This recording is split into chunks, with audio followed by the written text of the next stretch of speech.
Let's talk to UKIP MEP Jonathan Arnott. Mr. Arnott, welcome. Good morning, Mike. Have they got this right? Have the government got this right? No, I think they've got it spectacularly wrong, actually. Really?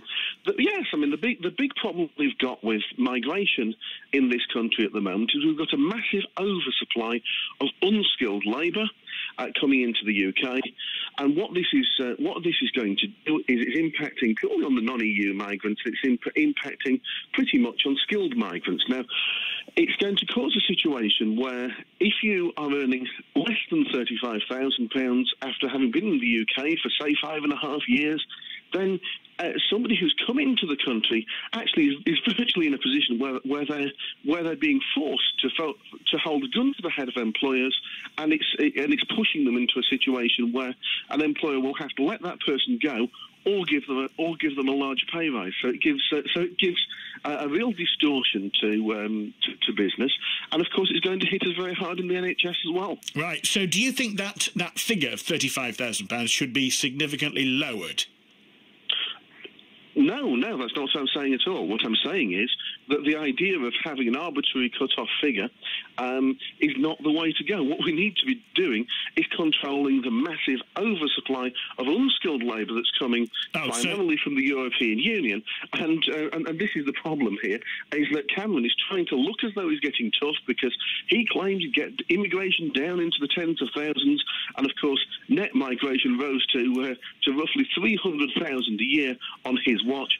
So now we've got a knee-jerk reaction, but he doesn't want to do what he should be doing, which is negotiating with the European Union so that we can control the current free-for-all we've got coming from the European Union. Now, on the NHS in particular, we desperately need, in the long term, to train our own doctors and nurses in this country. But whilst we are in a situation where we haven't done so, then, of course, there is going to be a need for some migration into the UK to fill that skills gap. So the long-term solution is we need to train our own, but in the short term, we are in a position where we do need some foreign doctors and nurses coming into the UK. But of course all the polls show, don't they, Jonathan, that most people want us to remain within the European Union.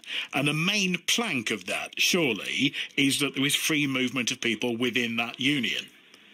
Well, look, we've seen massive campaigns giving misinformation about what leaving the EU means. And if you ask people, would you like to leave the EU but still trade with Europe, still be good neighbours with Europe, still be friends with Europe, then you see those polls are very, very different. So I'm sure these arguments will come up in the referendum campaign, and I'm absolutely convinced that people once they are aware of that if we have a full, free and fair referendum in this country, I'm convinced that people will see that they can leave the EU, still trade with Europe, so they can get to control migration as well as being good trading partners with Europe. But in the short term, until any changes could be negotiated, do you think nurses should be exempt from this new law, this new rule?